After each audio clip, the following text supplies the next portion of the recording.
Remove the chains of time and space, and make my spirit soar. Let these mortal arms embrace the life that haunts before.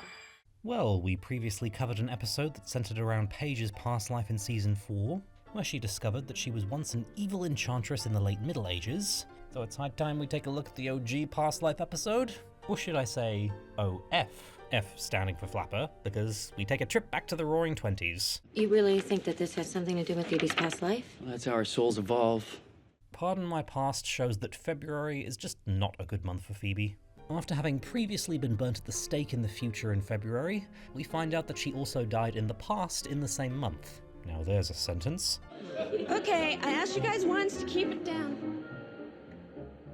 As soon as it turns midnight on February 17th, Phoebe starts experiencing, well, not sure what to call this. Echoes, maybe? A seduction? Interesting daydream. Yeah. It appears to be a warning cry from her past life, so she casts a spell that takes her back to 1924, when the manor was a speakeasy and her past life was actually a cousin to Piper and Prue's. What's the matter, dear cousin? You're not afraid of me, are you? Should I be?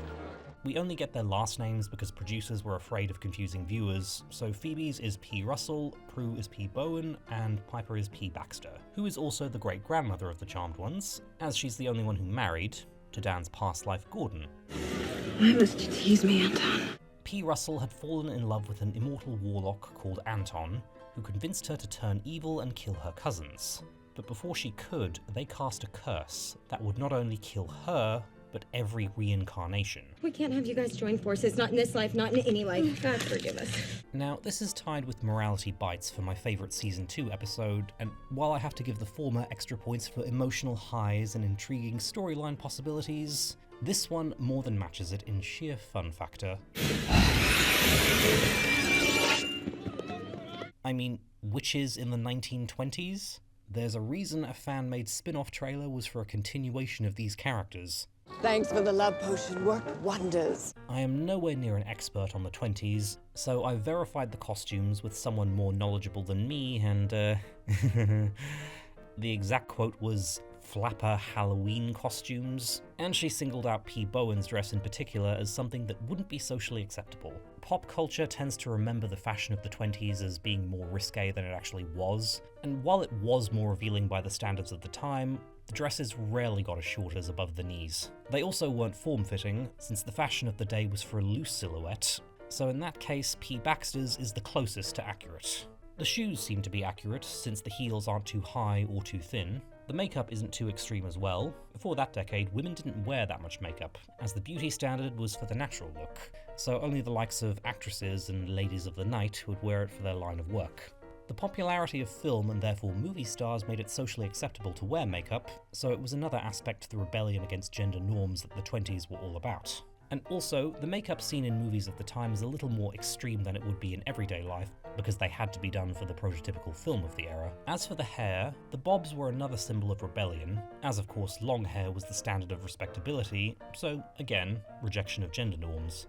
P. Bowen's is a bit too long, and I'm not sure about the wig they gave Shannon Doherty, but the other two have the finger waves, another popular style of the day. The men get the timeless tuxedos and slicked back hair, and you can see that the trousers are worn nice and loose. As you can see, the manor used to be a speakeasy, which was basically an open secret place to sell alcohol illegally since prohibition was in place. P. Baxter running it herself isn't actually politically correct history. Many women did operate speakeasies during this time. Hurry up with that giggle water, Jake. We have thirsty people waiting. She also uses the term giggle water, a general code word for alcohol, but usually meaning champagne. The place has a band, as well as photography and fortune-telling as decoy attractions, which the customers could claim they were there to see, and P. Baxter would then offer complimentary drinks to scoot around the law. And you can see a large number of black patrons, since people of all races tended to mingle at speakeasies with little to no problem. This woman is doing the Charleston, the most popular dance of the decade, and it first originated in 1923, the year before this takes place. The music playing when P. Russell first arrives is Don't Take That Black Bottom Away, which is referencing another dance craze. You can even take my man, but don't take that black bottom away. But the music itself seems to originate in 1926. Would you tell your husband to play something different? I'm bored with this old song. It's interesting that in this universe, magic is practiced more openly, with P. Russell making spells and potions for her patrons at the speakeasy, and her and the others not caring about exposure when a fight breaks out. It's an interesting choice that something set during the Prohibition era would have magic parallel alcohol. Would you like me to curse anyone for you? Maybe later. The episode also shows the family tree, which is something we can just pretend to forget about if we don't want to drive ourselves mad. Highlights include Penny's birth date listed as 1937 and Patty's as 1950, which I don't think I can go into detail of the implications of, but thankfully they retconned Penny to being born in 1930. Her first husband is listed as Jack rather than Alan, and the plot hinges on Phoebe being the same age as P. Russell when she died, but according to the tree, she's 5 years older. Now we've done the mature thing and acknowledged its existence, we'll politely forget everything about it and focus on the things we love. It's your turn to die this time. As for the content itself, well, I gotta tell you how much I love this story. Like A Night to Remember, it's not out to reinvent the wheel or take you on an emotional roller coaster. Charmed at this point was a procedural, with the higher-ups wanting every episode to be standalone so that viewers could join the show at any time without getting confused about a long-running storyline. Now, I love me a bit of arc-based storytelling, which is probably why my favourite seasons of the show tend to be the ones that have these overarching plots building to a climactic finale. But these standalone episodes, in my opinion, are way more important than they're given credit for. As much as I think television these days is excelling at arc-based storytelling, I've noticed a lot of discourse surrounding the brevity of current shows. Now that seasons in general are 6 to 10 episodes blitzing through a major story arc, it can sometimes feel as though we almost don't have as much time with them anymore. Even though I just can't binge watch an entire season in one day, sometimes I feel like the storyline comes in like a tornado, and is really exciting for a short amount of time, and then leaves before we have a chance to get used to it. One of the reasons I consider Season 4 of Stranger Things to be the show's best is that the longer episodes allow for these character moments and interactions that only enhance the meaning behind the significant plot beats. Yes, that includes the Jason subplot, the desert road trip, and everything relating to Russia. Some people might consider these extra standalone episodes filler or forgettable, but it's arguably in these that we get the chance to know the characters and spend a little extra time with them, finding out what makes them tick. It's just as natural to be bad as it is to be good. That's how we know what good is. It's how we're able to make the choice to be good. Phoebe, of course, is the most fascinating character in the early seasons, and even if she didn't get a recurring storyline until the third, she still got plenty of screen time and episodes to herself, and we already knew her very well by the time she did get those storylines in Season 3. You're falling in love too. I've noticed that a lot of my favourite episodes in the early seasons tend to be focused on her.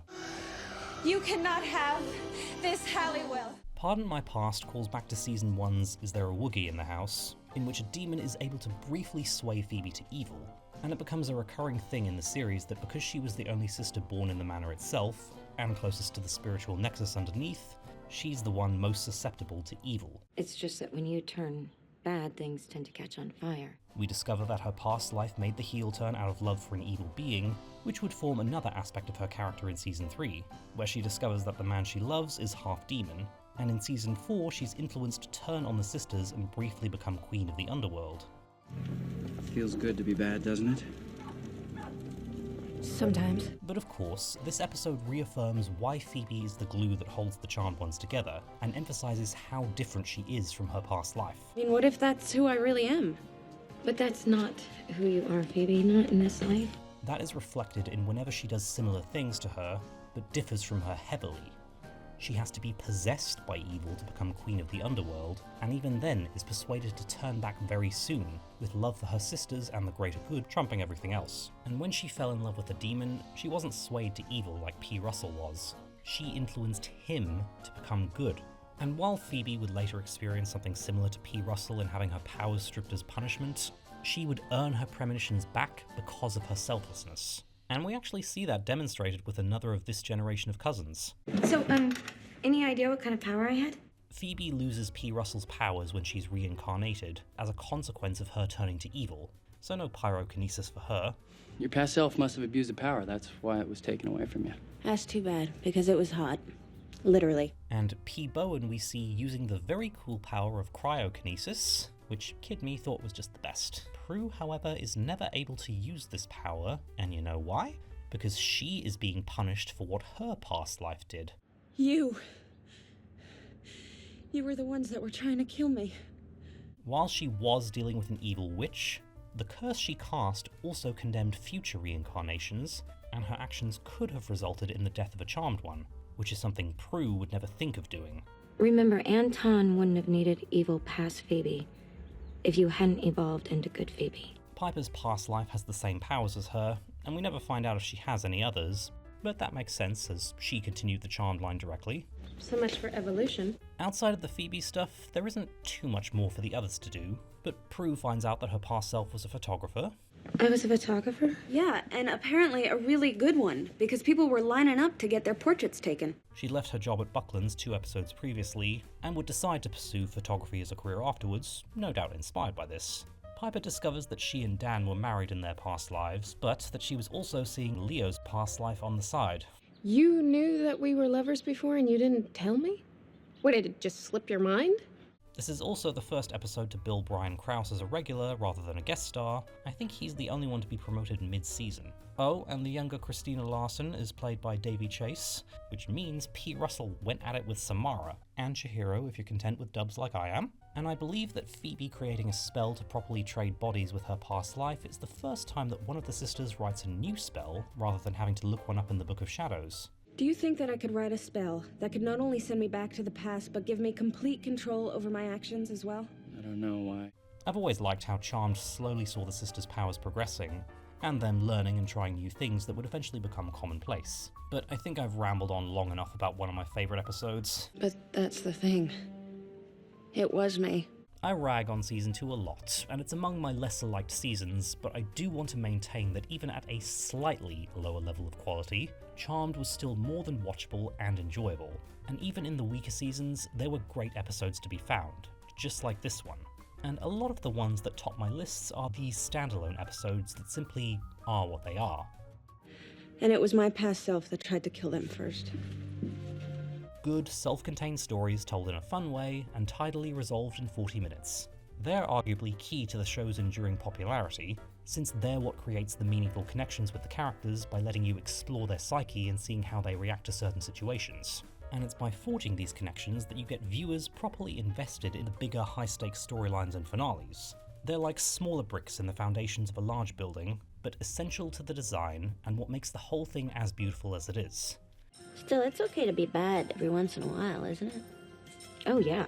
And once more for redundancy, witches in the 1920s. They gotta create a new award for genius just to give it to whoever thought of that idea. Okay, maybe that was too hyperbolic even for me. Must have cut off too much blood to her brain. Oh, and I just realised. Miss Larson, can I get you anything else? Some jello would be nice. Prue never got Christina her jello. Some Jell-O. Okay, I'll see what I can do. But don't take that black, black bottom away. Hey, hey!